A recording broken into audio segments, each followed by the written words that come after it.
नमस्कार, दो दनादन में आपका स्वागत। मैं राहुल ओझा आपके साथ। आइए नजर अब खबरों पर। इटावा में अतुल सुभाष जैसा सुसाइड केस सामने आया है, जहां एक इंजीनियर ने पत्नी से परेशान होकर सुसाइड कर लिया। इंजीनियर मोहित यादव ने सुसाइड से पहले वीडियो बनाया और पत्नी और ससुराल वालों पर परेशान करने का आरोप लगाया और फिर इंजीनियर ने होटल में फंदे से लटक कर जान दे दी। होटल के मैनेजर की सूचना पर पुलिस मौके पर पहुंची। इंजीनियर के भाई ने भी आरोप लगाया कि भाभी के परिवार वाले मेरे भाई की जायदाद के पीछे पड़े थे, मेरे परिवार के खिलाफ झूठी शिकायत की थी। पुलिस ने बॉडी को पोस्टमार्टम के लिए भेज दिया है और मामले की जांच में जुट गई है।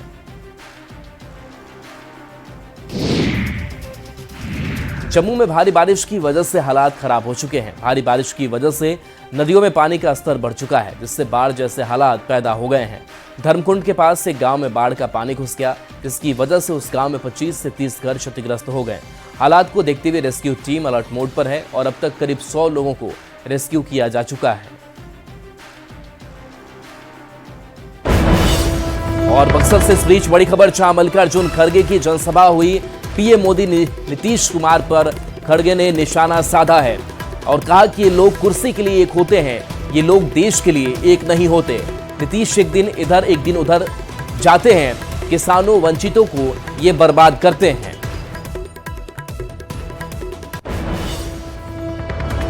प्रधानमंत्री और नीतीश कुमार की जोड़ी सिर्फ कुर्सी के लिए है, ये बिहार के अच्छाई के लिए नहीं किए हो। अब नीतीश कुमार तो एक दिन यहाँ वो एक दिन में उधर, और क्या वो देश के लिए गए क्या? अपने लोगों के हित में गए? एक बार हमारे गोद में आते हैं, यहाँ का होने के बाद कुछ अंदाजा लगा कि इस बार बीजेपी आने वाली है, तो फिर इधर से उठ के यहां से एकदम उधर जाती है।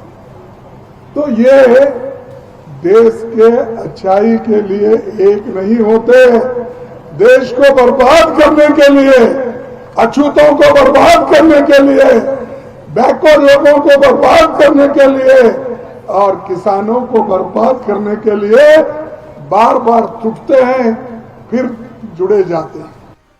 इधर मांझी की पार्टी हम के प्रवक्ता श्याम सुंदर शरण ने भी खड़गे के दौरे पर निशाना साधा और खड़गे के बिहार दौरे को सियासी ड्रामा बताया। हम के नेता ने कहा कि हिम्मत है तो कांग्रेस के नेता मुर्शिदाबाद जाएं, वहां की स्थिति पर बोल कर दिखाएं। देखिए, खड़गे साहब का संवैधानिक अधिकार है, वो आए, बिहार आए। बिहार में तो संविधान पूरी तरह से काम कर रहा है, इसका प्रमाण है कि उनके नेता लगातार आ रहे हैं। लेकिन जरा उनमें हिम्मत है तो भाई, बापू की बात करने वाले, बाबा साहब की बात करने वाले, संविधान की बात करने वाले ये खड़गे साहब, ये राहुल गांधी और ये कांग्रेस पार्टी और विपक्ष के तमाम नेता जरा मुर्शिदाबाद जाकर हमको दिखाएं, मुर्शिदाबाद के हालात पर जरा बात करके दिखाएं, मुर्शिदाबाद में जरा जाकर संविधान की दुहाई दें।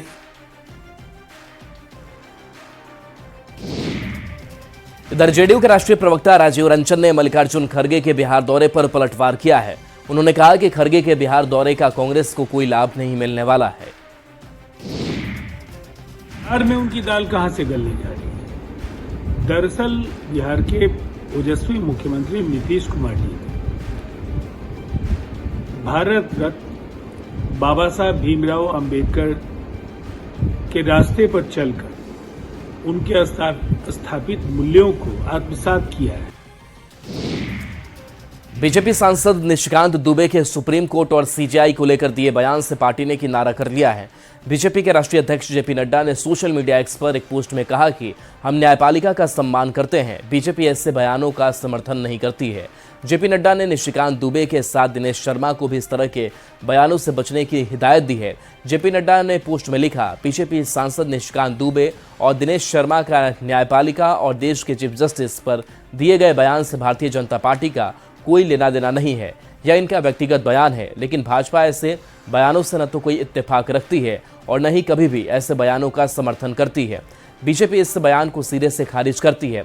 भारतीय जनता पार्टी ने हमेशा न्यायपालिका का सम्मान किया है, उनके आदेशों और सुझावों को सहर्ष स्वीकार किया है, क्योंकि एक पार्टी के नाते हमारा मानना है कि सर्वोच्च न्यायालय सहित देश की सभी अदालतें हमारे लोकतंत्र का अभिन्न अंग है तथा संविधान के संरक्षण का मजबूत आधार स्तंभ है। मैंने इन दोनों को और सभी को ऐसे बयान ना देने के लिए निर्देशित किया है। अब आपको सुनाते हैं बीजेपी सांसद निशिकांत दुबे ने क्या कुछ कहा था। इस देश में जितने गृह युद्ध हो रहे हैं उसके जिम्मेवार केवल यहाँ के chief justice of India Sanjeev Khanna साहब हैं। आप जब राम मंदिर का विषय होता है तो आप राम मंदिर में कहते हो कि कागज दिखाओ, कागज दिखाओ। कृष्ण जन्मभूमि का मामला आएगा मथुरा में तो कहोगे कागज दिखाओ। आप जब शिव की बात होगी, ज्ञानवापी मस्जिद की बात आएगी, कागज दिखाओ। और आज केवल आप मुगलों के आने के बाद जो मस्जिद बने हैं उसके लिए कहते हैं कि आप कागज कहां से दिखाओ। इस देश में धार्मिक युद्ध भड़काने के लिए केवल और केवल सुप्रीम कोर्ट जिम्मेवार है। सुप्रीम कोर्ट का एकमात्र उद्देश्य है show me the face will show you the law. Supreme court अपनी सीमा से बाहर जा रहा है। सुप्रीम कोर्ट की सीमा यह है कि भारत का संविधान जिस कानून को बनाया उस कानून की उसको व्याख्या करनी है, और यदि वो व्याख्या नहीं कर सकती है और सब कुछ के लिए सुप्रीम कोर्ट जाना है तो इस संसद का कोई मतलब नहीं है, विधानसभा का कोई मतलब नहीं है, उसको बंद कर देना चाहिए। निशिकांत दुबे के बयान पर जेएमएम ने भी पलटवार किया है। जेएमएम प्रवक्ता मनोज पांडे ने कहा कि अब पूरी तरह से सुप्रीम कोर्ट की अवमानना का मामला है जिस पर उच्चतम न्यायालय को संज्ञान लेना चाहिए। ऐसे बड़बोले सांसद के ऊपर कोर्ट को कड़ी कार्रवाई करनी चाहिए। देखिए, मुझे लगता है मानसिक दिवालियापन के कगार पर हैं वो, इलाज की जरूरत है। एक सांसद की इतनी दुस्साहस कि चीफ जस्टिस के खिलाफ इस तरह का वक्तव्य, मुझे लगता है ये शुद्ध रूप से अवमानना का मामला है। कोर्ट स्वतः संज्ञान ले और त्वरित कार्रवाई, कड़ी कार्रवाई करे ऐसे बड़बोले सांसद पर। गुजरात के पूर्व गृह मंत्री और अखिल भारतीय कुर्मी क्षत्रिय महासभा के राष्ट्रीय संयोजक गोवर्धन झपरिया कल दानापुर पहुंचे, जहां वे बीजेपी प्रवक्ता और एमएलसी अनामिका पटेल के घर पहुंचे। गोवर्धन झपरिया ने कहा कि सशक्त और समृद्ध भारत के निर्माण के लिए समाज के सभी वर्गों का सम्मान विकास जरूरी है। उन्होंने गुजरात में स्थापित विकास मॉडल का जिक्र किया और कहा कि इसे बिहार, यूपी, तेलंगाना जैसे राज्यों में भी लागू करने का प्रयास किया जा रहा है। खबर आरा से है, जहां जेडीयू नेता प्रिंस बजरंगी पर गंभीर आरोप लगे हैं। उन पर सदर अस्पताल के सुरक्षा गार्ड की पिटाई का आरोप लगा है।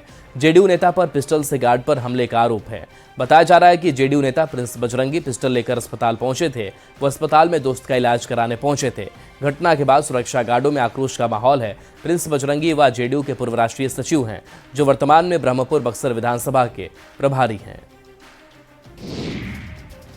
छपरा में भूमाफिया के दुस्साहस ने प्रशासनिक अधिकारियों के होश उड़ा दिए हैं।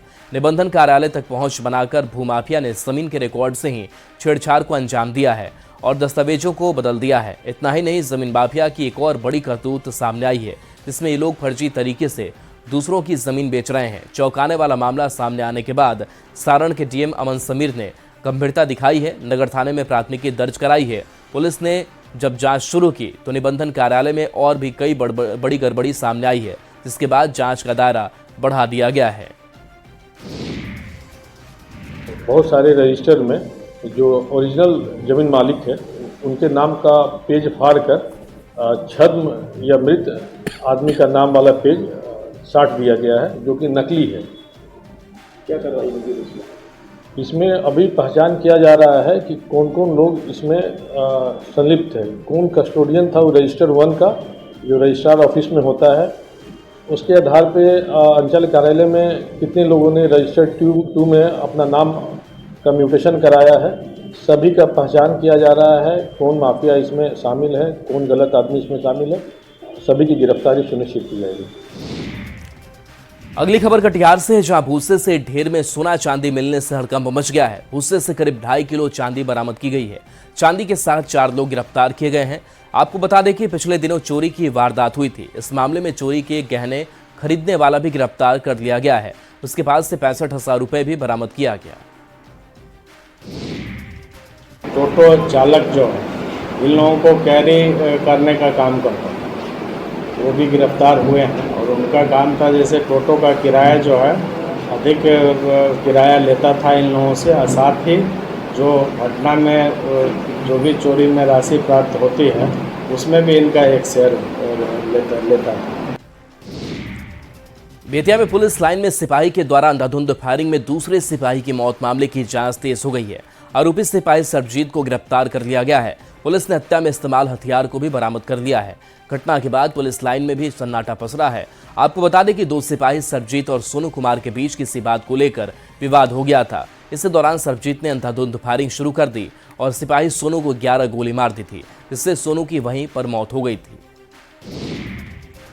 जांच में जो लग रहा है कि दोनों सिपाही में कुछ पहले से विवाद था, उसको लेकर के एक सिपाही सरजीत कुमार है, उनके द्वारा राइफल से गोली चला दी गई है।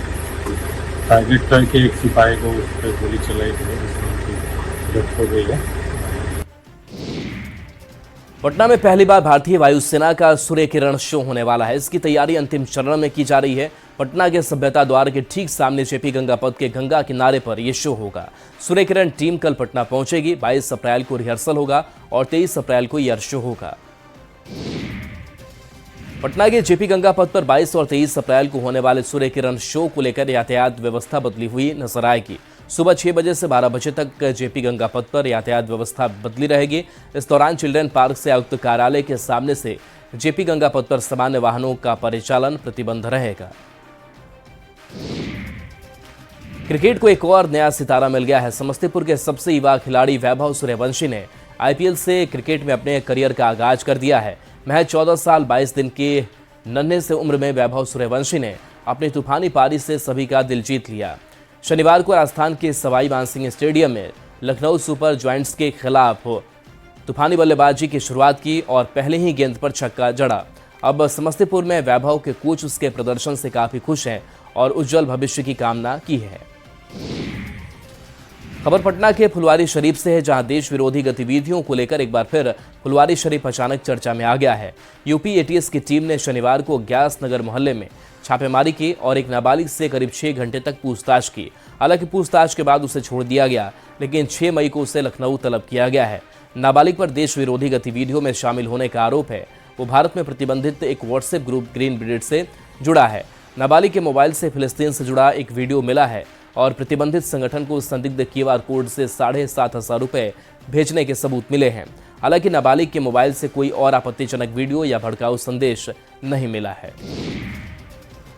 आपको बता दें कि इसके पहले भी फुलवारी शरीफ का नाम देश विरोधी गतिविधियों को लेकर चर्चा में रहा है, जब प्रतिबंधित संस्था PFI की बड़ी साजिश का खुलासा हुआ था। 2 साल पहले फुलवारी शरीफ में PFI के टेरर मॉड्यूल मामले में कई लोगों को गिरफ्तार किया गया था, जिसकी जांच अभी भी चल रही है और PFI के बाद अब ग्रीन ब्रिगेड का नया कनेक्शन सामने आया है। 2 साल पहले PFI का फुलवारी शरीफ मॉड्यूल सामने आया था। बेगूसराय में युवक की गोली मारकर हत्या कर दी गई। मामूली विवाद में गोली मारकर हत्या की गई है। हत्या के बाद डॉक्टर के निजी क्लिनिक में हंगामा हुआ। गोली मारने का लाइव वीडियो भी सामने आया है। पूरा मामला नगर थाना के मोहम्मदपुर का है। मेला चल रहा था कंपाउंडर के साथ। उसके बाद नगर थाना को फोन किया, हमें बेटा को नगर थाना पकड़ को ले गया। और जब नगर थाना पकड़ को ले गया, नगर थाना दिया कोर्ट भेज। CM साहब ने उसको फ्री कर दिया। जब वहाँ से हम चले तो हम लोग बोले कि भैया हम लोग जाएंगे तो हम लोग बदमाश को बुलवा के मरवाएंगे। इसी बीच में हम लोग आए, वो दिया 5 को गुंडा को फिट कर गोली दिया, चला 5 गोली, 2 गोली लगा है एक आदमी हमारा बेटा को। भागलपुर में तेज आंधी और बारिश के साथ हुई ओलावृष्टि से किसानों को खासा नुकसान पहुंचा है। खेत में तैयार गेहूं मक्का की फसल बर्बाद हो गई है, तो आम और लीची को भी भारी नुकसान पहुंचा है। बारिश के साथ ओले गिरने से आम के फल में दाग पड़ गए हैं। बेगूसराय में सफाई कर्मी की गोली मारकर हत्या मामले ने तूल पकड़ लिया है। हत्या के विरोध में भी नाराज लोगों ने NH31 को काफी देर तक जाम रखा और दोषियों के खिलाफ कार्रवाई की मांग की। आपको बता दें कि नगर थाना क्षेत्र के मोहम्मदपुर के रहने वाले अजीत महतो की मामूली विवाद में हत्या कर दी गई थी, जिसका वीडियो भी सामने आया है। हत्या का आरोप एक निजी क्लिनिक के डॉक्टर पर लगा है। बाइक को लेकर निजी क्लिनिक के स्टाफ के साथ विवाद हुआ था। इसी के बाद बाइक सवार 2 अपराधियों ने आकर उसकी हत्या कर दी। मटिहानी से JDU विधायक राजकुमार ने मृतक के घर वालों से मिलकर आरोपी के खिलाफ ठोस कार्रवाई का भरोसा दिलाया है। साथ ही परिवार को न्याय दिलाने की भी बात कही है। JMM को छोड़कर बीजेपी में शामिल हुए चंपाई सोरेन आदिवासी समाज को जागरूक करने के लिए लगातार आंदोलन चला रहे हैं। इस दौरान न्यूज़ 18 से खास बातचीत में धर्मांतरण और बांग्लादेशी घुसपैठ समेत कई मुद्दों को लेकर चंपाई सोरेन ने हेमंत सरकार को घेरा। वहीं मंत्री हफीजुल हसन को लेकर भी चंपाई सोरेन ने अपनी राय दी। कहा, मंत्री हफीजुल हसन संविधान को नहीं, शरीयत को मानते हैं। संविधान को नहीं मानने वाले कुछ भी बोल सकते हैं। अब झारखंडी, आदिवासी, मूलवासी को एक होने और जागने का समय है। अलग राज्य होकर 25 साल हो गया। 25 साल होने में जो यहाँ का आदिवासी के अस्तित्व को जहाँ अच्छा से डेवलप करने के बाद था, वो अब नहीं हो पा रहा है। आदिवासी का स्थिति या अस्मिता ही संकट में आ गया है। देखो, जिसका आप बोला वो तो संविधान को ही नहीं मानता, तो शरीयत को मानता है। जब संविधान ही नहीं मानता, वो तो कुछ भी बोल सकता है। धर्मांतरण और बांग्लादेशी घुसपैठियों से आदिवासी समाज भी परेशान नजर आ रहा है। रांची के आसपास से ग्रामीण इलाकों के कई आदिवासी संगठन और सामाजिक महिला कार्यकर्ताओं ने चंपाई सोरेन से मुलाकात की। आपराधिक वारदात पर नकेल कसने को लेकर रांची पुलिस लगातार अपनी कवायदों में जुटी है। इसे लेकर ही पुलिस अब QR कोड का सहारा ले रही है। इसे लेकर रांची के सभी थानों के संवेदनशील स्पॉट के साथ उन शेडो एरिया को आइडेंटिफाई किया गया है जहां पुलिस गश्त पुख्ता तौर पर नहीं हो पाती। गश्ती जो है वो क्राइम के प्रिवेंशन का हमारा सबसे इम्पोर्टेंट तरीका होता है, लेकिन गश्ती जो है वो वास्तव में केवल मुख्य सड़क पर ही केंद्रित है या वो अंदर की गलियों में भी जा रही है, उसका पेनिट्रेशन डीप है या नहीं है, इसको चेक करने के लिए हम लोग मैनुअल चेकिंग करते हैं। और अब जो है QR कोड बेस्ड सिस्टम लाया जा रहा है रांची जिले में, जिसमें QR कोड जो है अंदर की गलियों में जो इम्पोर्टेंट स्ट्रेटेजिक प्लेसेस हैं वहाँ पर चिपकाए जाएंगे और हमारे जो गश्ती के पदाधिकारी हैं वो जाएंगे तो उस QR कोड को स्कैन करेंगे। यह इस बात को प्रमाणित करेगा कि हमारी टीम अंदर के एरिया में भी जा रही है। इंजीनियर बनने का सपना लाखों छात्रों का होता है, लेकिन इसे हकीकत में बदलना हर किसी के बस की बात नहीं होती। लेकिन जमशेदपुर के RN मिश्रा ने यह कर दिखाया है। GMIN 2025 में उन्होंने झारखंड टॉप किया है। टॉपर बनकर न केवल परिवार बल्कि पूरे राज्य का नाम रोशन किया है। तो था आपको लगातार पढ़ते रहना होगा, क्लास 11 12 लगातार आपको पढ़ते रहना होगा, मेहनत करते रहना होगा। कभी भी अप्स एंड डाउन्स हुए तो निराश नहीं होना होगा, लगातार मेहनत करने से हो जाता है।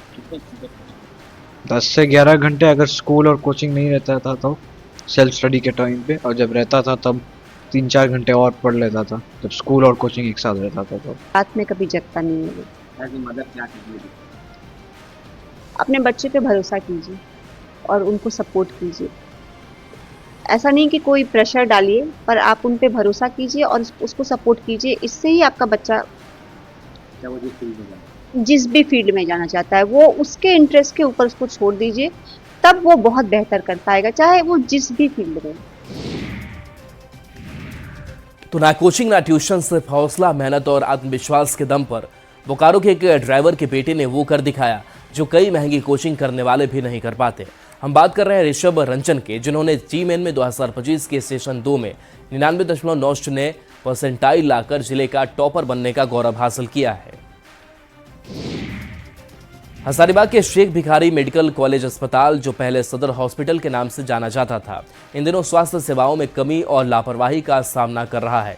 इस अस्पताल की स्थिति अब इतनी बदहाल हो गई है कि आए दिन अस्पताल की लचर व्यवस्था की खबरें सामने आ रही है। हाल ही में ऑर्थोपेडिक विभाग में C-आर्म मशीन खराब हो जाने के कारण हड्डी की सर्जरी 1 हफ्ते से रुकी हुई है। इसका असर दूर दराज से इलाज के लिए आने वाले मरीजों पर भी पड़ रहा है। खराब होने के कारण 30 से अधिक मरीजों का ऑपरेशन रुका हुआ है। अब आपको सिमडेगा लेकर चलते हैं, जहां भी गांव कई ऐसे हैं जो अपनी बदहाली के आंसू बहा रहे हैं। सदर प्रखंड के कुल्लूकेरा पंचायत अंतर्गत चिरौ बेड़ा गांव के लोग आज भी मूलभूत सुविधा के अभाव में जीवन यापन कर रहे हैं। गांव में न तो सड़क है, न ही पीने के पानी की व्यवस्था। इस चिलचिलाती गर्मी में ग्रामीण सूखी नदी के तपते बालू को खोदकर गंदा पानी पीने को मजबूर हैं। सांप का नाम जहन में आते ही सभी की रूह कांप उठती है, लेकिन हजारीबाग के कदमा के रहने वाले मुरारी सिंह ने सांप को ही अपना दोस्त बना लिया है और पिछले 30 सालों से सांप का रेस्क्यू कर रहे हैं। संभल में जनेटा शरीफ दरगाह के संचालक सैयद शाहिद मियां के खिलाफ FIR दर्ज की गई है। अवैध रूप से अस्पताल चलाने को लेकर नोडल ऑफिसर ने FIR दर्ज कराई है। 15 अप्रैल को हेल्थ महकमे ने दरगाह में चल रहे अवैध अस्पताल को सील किया था और अस्पताल के बारे में दस्तावेज मांगे थे। दस्तावेज नहीं देने पर आज नोडल ऑफिसर ने FIR दर्ज कराई है। पीलीभीत में मस्जिद और मजार कमेटी को नोटिस जारी किया गया है और मस्जिद में नमाज पढ़ने पर रोक लगा दी गई है। सिटी मजिस्ट्रेट ने अवैध निर्माण को लेकर नोटिस जारी किया है। मस्जिद कमेटी के कागज दिखाने के आदेश दिए गए हैं। कोतवाली क्षेत्र के KGN 2 का यह मामला है। मथुरा वृंदावन नगर निगम ने अवैध कब्जे के खिलाफ बड़ी कार्रवाई की है। भारी पुलिस बल की मौजूदगी में सहायक नगर आयुक्त के नेतृत्व में ध्रुव घाट पर अतिक्रमण हटाओ अभियान चलाया गया। सहायक नगर आयुक्त के मुताबिक ये नगर निगम की नजूल संपत्ति है जिस पर कुछ लोगों ने अवैध रूप से कब्जा कर रखा था। नगर निगम ने लगभग 2 महीना पहले इन अतिक्रमणकारियों को नोटिस जारी कर मकान खाली करने का निर्देश दिया था, लेकिन इन लोगों ने अतिक्रमण नहीं हटाया। इस पर निगम ने सख्ती दिखाते हुए पुलिस बल के साथ मौके पर पहुंचकर सभी अवैध निर्माण को ध्वस्त कर दिया। और चलिए न्यूज़ 18 बिहार झारखंड पर खबरें आपके लिए लगातार जारी हैं।